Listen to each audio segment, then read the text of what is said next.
네. 농업 분야에서 비닐하우스 시설 재배로 채소와 과일을 과도하게 생산한다고 생각하지 않으신가요? 곡식, 특히 밀과 콩, 옥수수와 같은 농사를 늘려야 하지 않을까요? 어떻게 생각하시나요? 라고 했는데, 그쵸. 시설 재배라는 게 이제 과도하다라는 건 아까 이제 이 박사님이랑 전 선생님이 말씀하신 것처럼 우리가 기본적으로 버려질 거를 그러니까 우리가 이제 소비하는 그 양, 그보다 우리가 훨씬 많이 버리고 있기 때문에 그만큼 더 많이 생산하는 거잖아요.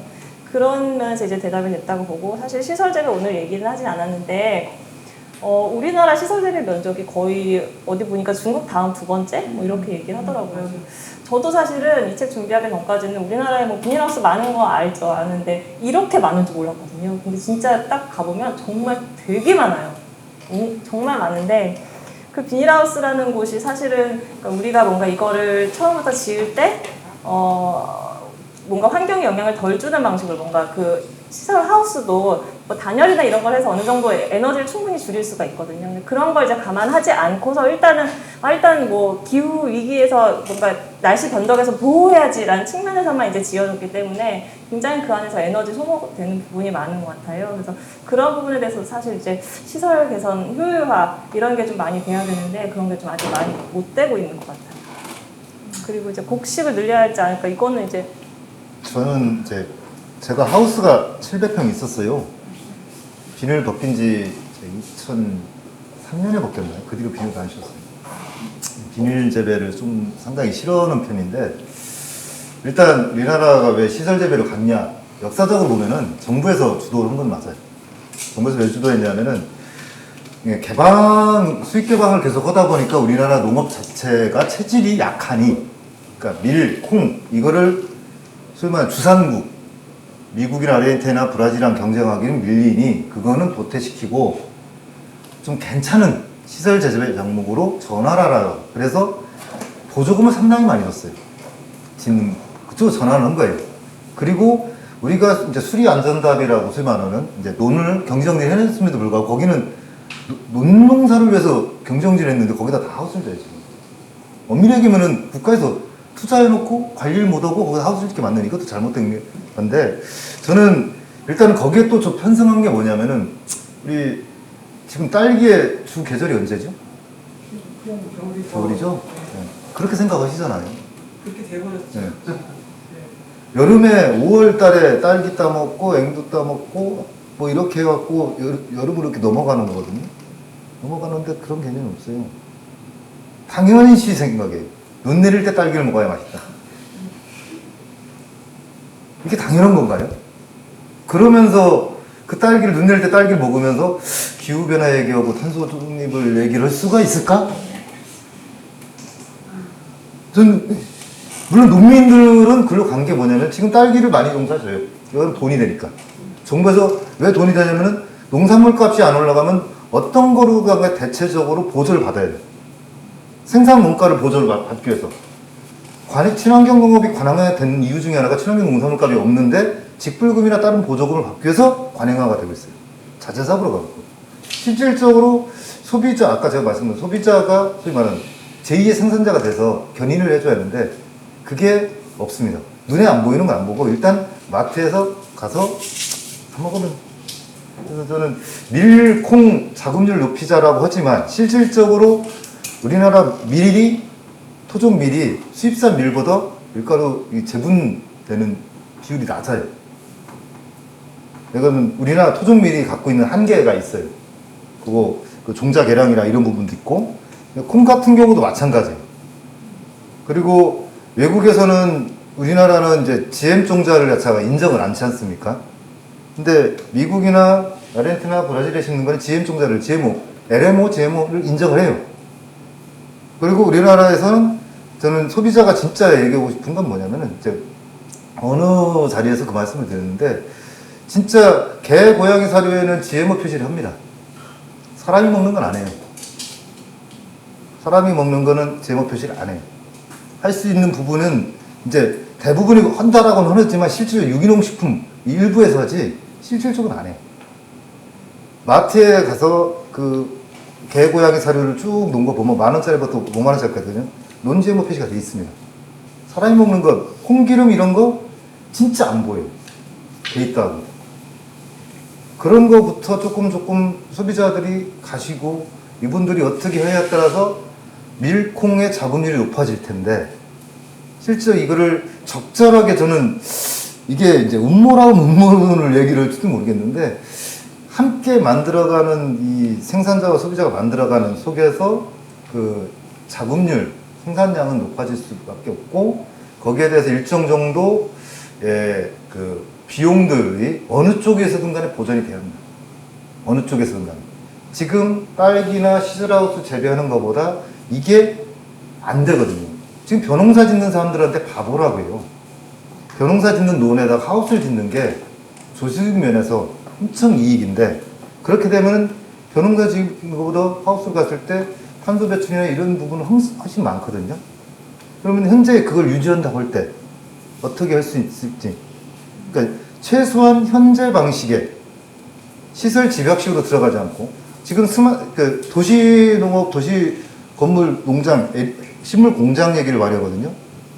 기후변화 때문에 그렇게 해갖고 시설체를 먹어야 한다라고 하는데 그게 과연 그 탄소를 봤을 때, 그 다음에 생태 순환을 봤을 때 가성비가 그게 높은지 아니면 현재 모습이 높은지 또 한 번은 판단을 해볼 수 있는. 근데 아까 박사님 말대로 그런 거에 연구는 없어요. 그리고 연구가 됐더라도 얘기를 안 해요. 왜? 그걸 잘못 얘기하면은 돈 주는 분들한테 끊긴대요. 이게 연구비를 대는 쪽에서 썩 좋아하지 않는 것 같아요.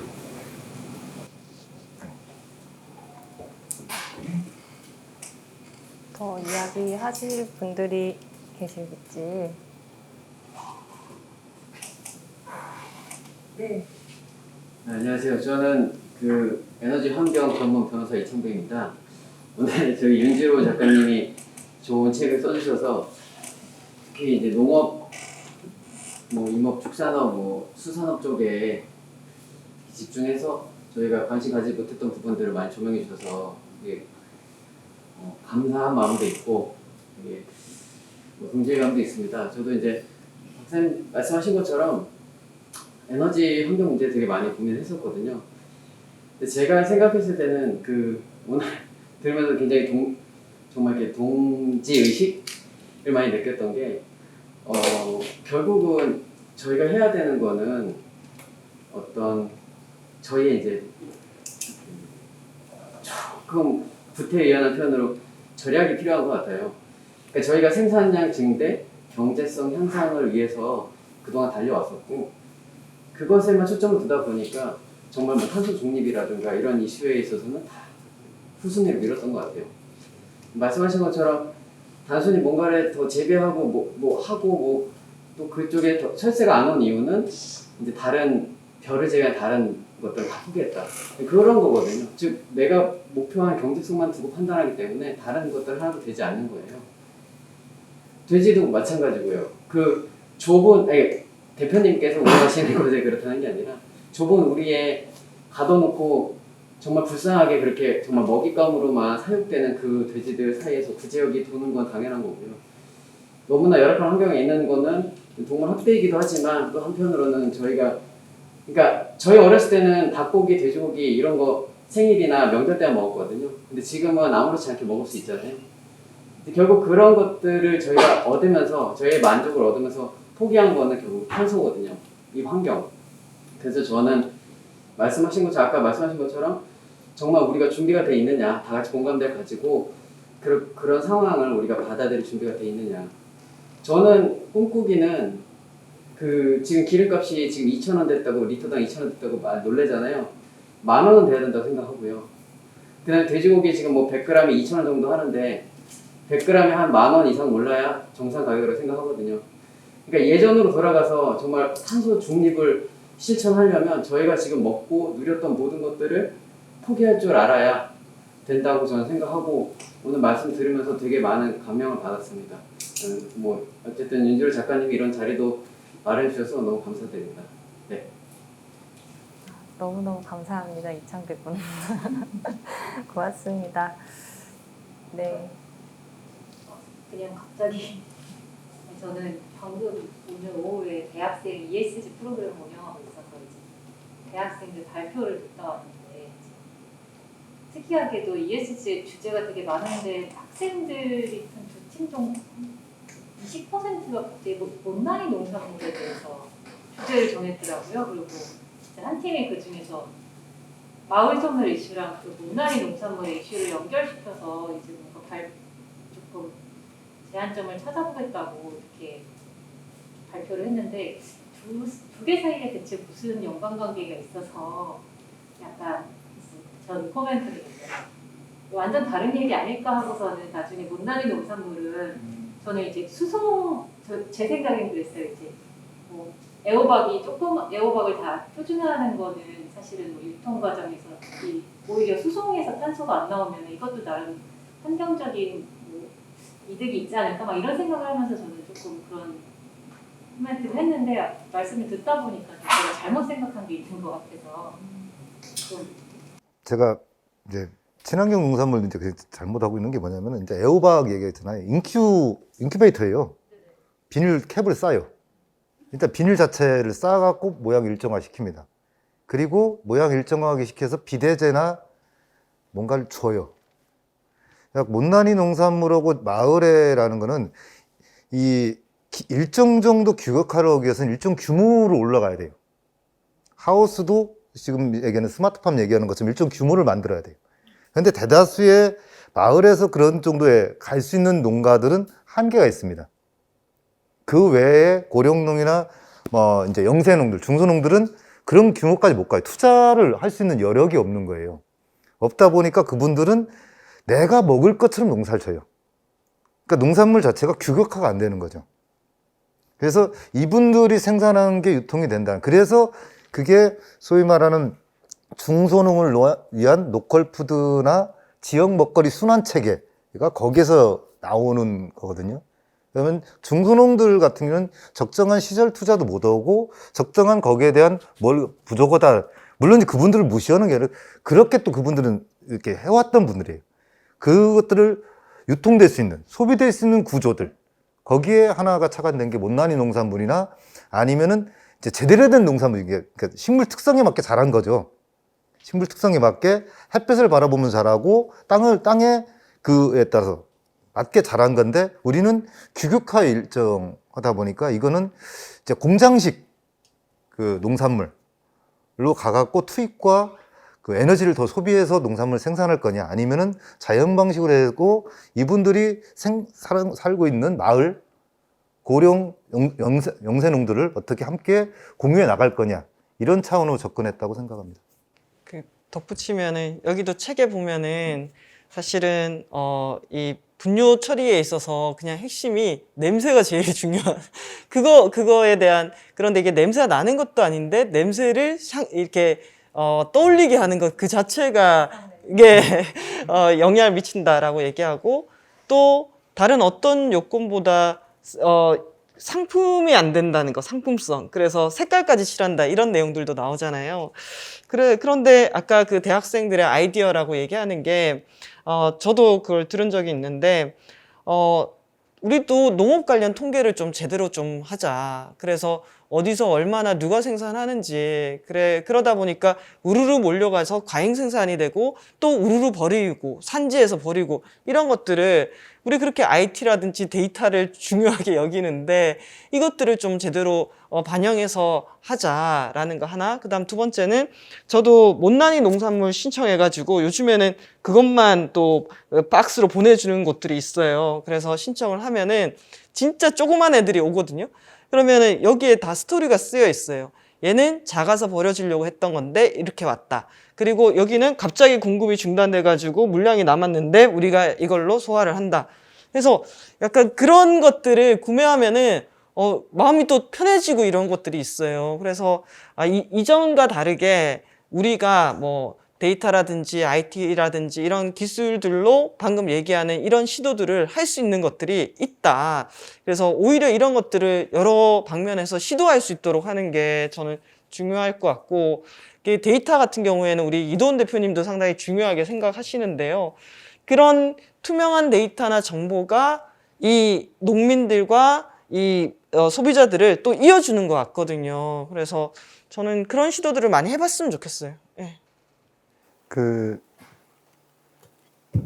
먹거리가 중요한 이유가 온실가스 배출량 자체는 작지만 실제로 모든 시민들이 행동으로 표현할 수 있는 유일한 게 먹거리더라고요. 저는 그 생각도 해봤어요. 온실가스 줄이려면 우리 모두 인민복을 입고 다니면 어떨까? 이게 제가 아는 작가님이 하신 말씀이에요.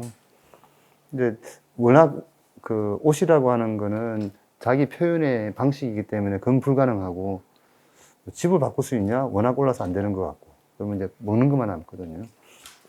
저는 이제 과학적 관점에서 볼 때 그런 이제 못난이 먹거리를 한다는 게 효율성이 굉장히 떨어지기 때문에 온실가스 배출량이 더 많을 수도 있다고 생각을 해요. 그래서 저는 ESG에서 그걸 E가 아니라 S라고 볼 겁니다. 그럼 그걸 온실가스 관점에서 하지 말라고 할 건지 하라고 할 거냐. 좀 열심히 했으면 좋겠어요. 왜냐하면은 단순히 온실가스 감축이란 잣대로만 볼 것들이 아니라 젊은이들이 관심을 가진다는 그 자체가 그 안에서 어쩌면 더 늘었을지도 모르는 온실가스 배출량보다 훨씬 소중하다고 생각을 하거든요.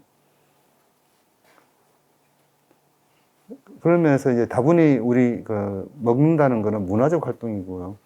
그다음에 농업 문제가 풀기가 굉장히 어렵습니다. 예를 들어 기후 변화 때문에 이제 우리나라의 생산량을 늘려서 작업률을 늘리자는 얘기가 나오는데 제가 원래 경제학을 한 사람이라서 그게 과학적으로는 맞지 않아요. 여기 주식 하시는 분 손 한번 들어보시면 주식 사고 파는 분, 예, 주식 할 때 뭐라 그럽니까? 한 종목에 몰빵하지 말라 그러죠. 분산 투자란 말들을 하죠. 예, 포트폴리오 얘기를 하죠. 우리나라 농산물을 대부분 도시에서 소비를 한다라고 볼 때 소비의 관점에서 볼 때는 한 군데에 몰빵을 하면 안 돼요. 그런 면에서 아주 냉철하게 도시에 사는 사람들의 식량 안보를 위해서는 오히려 여러 지역에다가 물류 저장 기지를 만들어서 식량을 놓는 게 도시 관점에서 볼 때는 식량 안보일 수 있어요. 예, 도시 관점입니다. 지금 말씀드리는 건 농촌 관점이 아니고. 그 다음에 기후 변화가 많다는 건 뭐냐면은 생산량을 통제 못 한다는 얘기예요. 그러니까 요즘 들어서 보면은 농산물에 대한 가격이 폭등과 폭락을 거듭하는 이유가 있어요. 왜냐하면 옛날같이 사계절이 안정적일 때는 농민들이 볼 때 저희 우리 마을의 이장님도 그렇고 생산량 예측이 되는데 똑같이 심어도 농사를 완전히 망칠 때도 있고 생각보다 잘 될 때도 있어요. 그러면은 아까 이제 시설원해라는 거 볼 때 에너지를 많이 사용을 하지만 그래도 국내에서 먹거리를 안정적으로 생산하기 위해서는 인위적으로 비가 오든 폭염이 오든 춥든 기후를 컨트롤하는 스마트팜을 해야지 그나마 기후의 변화에 따른 생산량 급등이나 급감을 막을 수가 있어요. 이제 그런 면에서 이제 어느 게 답이냐? 사실 저는 이제 지난 10년 동안 기후변화와 농업을 생각을 하면서 갈수록 모르겠어요. 모르겠고요, 솔직히. 단 할 수 있는 말은 뭐냐면은, 다 같이 줄이는 노력하는 마음이 참 중요하고, 그 다음에 계절 음식 먹자. 예. 계절 음식 먹으면은 시설 농업 적게 해도 되고요.